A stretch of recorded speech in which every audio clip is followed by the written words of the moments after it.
और morning prime में इस वक्त की बड़ी खबर, जिस तरह से गिरफ्तारी हुई है दिल्ली के सीएम अरविंद केजरीवाल को, उसको लेकर बीजेपी ने एक पोस्टर जारी किया है। बता दें आपको, अभी ये तस्वीरों में आप देखिए, ये पोस्टर है और इस पोस्टर में आप देखिए चौथा जो शख्स है वो दिल्ली का सीएम अरविंद केजरीवाल का चेहरा है। लिखा है चोर मचाए शोर। जिस तरह से गिरफ्तारी को लेकर आम आदमी पार्टी ने बवाल काटा हुआ है, उसको लेकर अब बीजेपी ने एक तरह से बीजेपी हमलावर हो गई है। एक पोस्टर रिलीज किया गया जिसमें आप देख रहे हैं तस्वीरें सत्येंद्र जैन की सेंटर में आप देखिए ब्लैक एंड व्हाइट पे, उसके अलावा मनीष सिसोदिया, संजय सिंह और अब दिल्ली के सीएम अरविंद केजरीवाल की सबसे आगे पोस्टर में फोटो है। और यह पोस्टर बीजेपी ने रिलीज किया है और इसमें लिखा है बड़ा बड़ा चोर मचाए शोर। अब एक तरह से हमलावर हो गई है बीजेपी।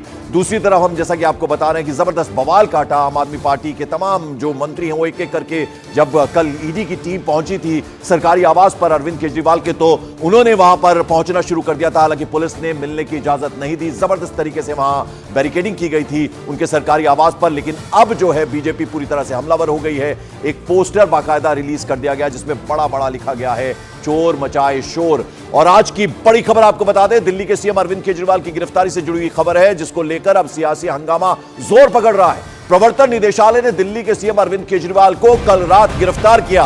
2 घंटे 7 बजे पहुंची थी ईडी की टीम, 9 बजे तक पूछताछ की गई और फिर गिरफ्तार कर लिया गया।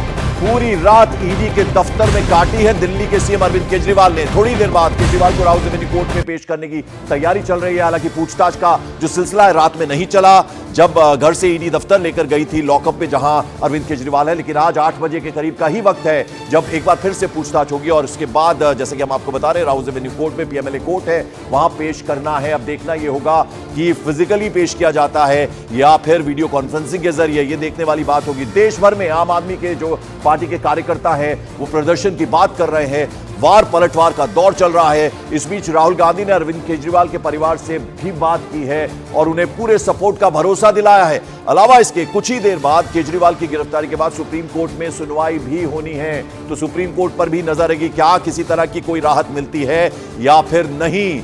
और हमारे तमाम सहयोगी इस वक्त हमारे साथ जुड़ रहे हैं, एक एक करके उनका हम रुख करेंगे। दीपक बिष्ट हमारे सहयोगी अरविंद केजरीवाल के घर के बाहर मौजूद है, उसके अलावा प्रियंका कांडपाल राउज एवेन्यू कोर्ट में मौजूद है और साथ ही साथ जो आम आदमी पार्टी का ऑफिस है वहां पर हमारे सहयोगी एक और मौजूद है। लेकिन ईडी के दफ्तर पर इस वक्त आनंद तिवारी मौजूद है। तो सबसे पहले जावेद, जरा आपके पास आना चाहूंगा, क्या इंफॉर्मेशन इस वक्त आपके पास? देखिए, आम आदमी पार्टी ने सुबह 10 बजे का प्रोटेस्ट कॉल किया हुआ है और यही वजह है कि आम आदमी पार्टी की तरफ आने वाले तमाम रास्तों को बंद कर दिया गया है। 3 रास्तों से आप यहां पहुंच सकते हैं। अगर मिंटो रोड से आएंगे तो ये एक रास्ता है, आप देखिए यहां पर बैरिकेड्स लगाए गए हैं। इसके अलावा इस डीडी उमार पर जहां आम आदमी पार्टी का ऑफिस है, ये आईटीओ की तरफ से आएंगे तो आईटीओ पर ही बैरिकेड्स लगाए गए हैं करीब 1.5 किलोमीटर दूर। इस रास्ते से आप नहीं आ सकते। बहादुर शाह जफर मार्ग पर बैरिकेड्स लगाए गए हैं। चूंकि आम आदमी पार्टी का दफ्तर राउज एवेन्यू कोर्ट के पास है तो सुरक्षा के बंदोबस्त और बढ़ा दिए जाते हैं, क्योंकि 2 चीजें एक साथ होनी है, एक प्रोटेस्ट होना है, दूसरा सुनवाई के लिए भी राउज एवेन्यू कोर्ट में यहां आ सकते हैं। मेरे दाएं तरफ राउज एवेन्यू कोर्ट है, तो लिहाजा यहां पर किसी तरह की कानून व्यवस्था की स्थिति उत्पन्न ना हो, यहां पर बहुत भारी सुरक्षा के इंतजाम किए हैं। ये आम आदमी पार्टी का दफ्तर है, यहां पर ही असेंबल होने के लिए आम आदमी पार्टी के कार्यकर्ताओं को कहा गया है और यहां से बीजेपी मुख्यालय जो कि यहां से कुछ ही मीटर की दूरी पर है, वहां पर कूच करेंगे। लेकिन सबसे बड़ा सवाल यह है पंकज, क्या आम आदमी पार्टी के कार्यकर्ता यहां तक पहुंच पाएंगे? क्योंकि चप्पे चप्पे पर दिल्ली पुलिस की मौजूदगी है और भारी सुरक्षा इंतजाम पुलिस ने किए हुए हैं। और देखिए, बैरिकेड्स भी कोई सामान्य बैरिकेड्स नहीं लगाए हैं। दिल्ली पुलिस ने अलग तरह के बैरिकेड्स पिछले कुछ दिनों में मंगाए हैं और अब ये इस तरह पर यहां पर इनको लगाए जाते हैं। तो पूरी तैयारी दिल्ली पुलिस बिल्कुल, तो ऐसे में आम आदमी पार्टी जो ये कह रहे हैं कि वो अपने दफ्तर पहुंचेंगे, उसके ठीक सामने बीजेपी का दफ्तर भी है, बीजेपी हेडक्वार्टर भी है, राउज एवेन्यू कोर्ट भी वहां पर है। तो ऐसा लगता नहीं है कि वहां उन्हें इकट्ठा होने दिया जाएगा। आज राउज एवेन्यू कोर्ट में अरविंद केजरीवाल की पेशी होनी है। राउज एवेन्यू कोर्ट से एनफोर्समेंट डायरेक्टरेट अरविंद केजरीवाल की कस्टडी मांगेगी, मैक्सिमम कस्टडी मांगेगी। वीडियो कॉन्फ्रेंसिंग के जरिए अरविंद केजरीवाल की पेशी हो सकती है। सुरक्षा के लिहाज से, सुरक्षा के मद्देनजर सुबह यह फैसला लिया जाएगा, यानी अब से कुछ देर में यह फैसला ले लिया जाएगा। राउज एवेन्यू कोर्ट के बाहर भारी सुरक्षा के इंतजाम किए गए हैं। मेरी सहयोगी प्रियंका कांडपाल इस वक्त राउज एवेन्यू कोर्ट के बाहर मौजूद है। प्रियंका, क्या पॉसिबिलिटी नजर आ रही है, क्योंकि सुरक्षा एक बड़ा कंसर्न जरूर है। तो ऐसे में क्या वीडियो कॉन्फ्रेंसिंग के जरिए पेश किया जाएगा, फिजिकली लाया जाएगा, क्या कोई अपडेट, क्या कोई इंफॉर्मेशन आपके पास? देखिए पंकज, अब तक जो जानकारी मिल रही है उसमें ये कहा जा रहा है कि ज्यादा चांसेस फिजिकली अपीयरेंस के ही हैं।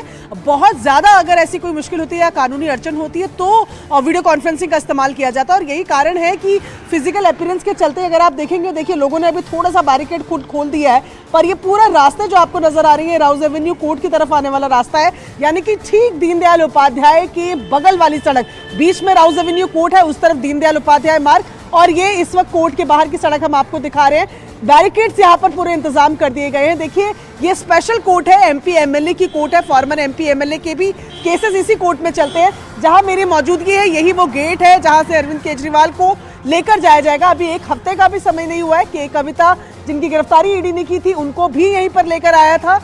वहां पर 10 दिन की रिमांड ईडी ने मांगी थी, और यही कुछ अटकलें लगाई जा रही है कि जब आज ईडी पेश करेगी तो 10 दिन की रिमांड मांग सकती है अरविंद केजरीवाल की। हालांकि 8 दिन की या 7 दिन की ही उनको ग्रांट हो रही है। तो फिलहाल यही अंदेशा यहाँ पर लगाया जा रहा है, यही संभावनाएं जताई जा रही है कि फिजिकली अपीयर होंगे, लेकिन अगर वीडियो कॉन्फ्रेंसिंग का फैसला बहुत इंपॉर्टेंट आता है इंफॉर्मेशन दे रही है मेरी सहयोगी प्रियंका कांडपाल। वो ये कह रहे हैं कि बहुत चांसेस ऐसे हैं कि फिजिकली अपीयर होंगे अरविंद केजरीवाल, यानी उन्हें कोर्ट में लाया जाएगा, PMLA court, Rouse Avenue court में, और अगर मैक्सिमम रिमांड मिल जाती है, 8 से 10 दिन की रिमांड मिल जाती है, तो के कविता जो पहले से ही ईडी की कस्टडी में है, दोनों को आमने सामने बिठाकर भी पूछताछ की जा सकती है। ऐसे में आपको बता दें, दिल्ली में शराब घोटाला केस में दिल्ली के सीएम अरविंद केजरीवाल की गिरफ्तारी के बाद से आम आदमी पार्टी के जो नेता हैं वो हमलावर हो गए हैं। दिल्ली में मंत्री हैं गोपाल राय, उन्होंने केजरीवाल की गिरफ्तारी को डेमोक्रेसी के लिए, लोकतंत्र के लिए कलंक बता दिया है। तो वहीं बीजेपी ने केजरीवाल को लुटेरा कह डाला और पोस्टर भी छपाया, हमने आपको अभी दिखाया। देश की राजधानी के चुने हुए प्रचंड बहुमत के मुख्यमंत्री को सरेआम गिरफ्तार किया है, वो आज देश के लिए एक कलंक है। लोकतंत्र की आज सरेआम हत्या हुई है, और देश के अंदर इस बात का ऐलान हुआ है कि अब इस देश के अंदर भारतीय जनता पार्टी और उसकी सरकार के खिलाफ अगर कोई बोलने की जुर्रत करेगा तो उसे किसी भी कीमत पर बख्शा नहीं जाएगा, उसे गिरफ्तार किया जाएगा। दिल्ली के साथ जो क्रूर मजाक किया, जो दिल्ली को लूटा अरविंद केजरीवाल ने, भ्रम का जाल फैलाकर सत्ता हथियाया, और सत्ता हथियाने के बाद दिल्ली को लूटा, उस अरविंद केजरीवाल को दिल्ली के लोगों की हाय भी लगी है। आज दिल्ली के हर गली में पटाखे फूट रहे हैं। मैं जहां बैठा था, जब पता चला लोगों को, तो लोग तालियां बजा करके स्वागत कर रहे हैं।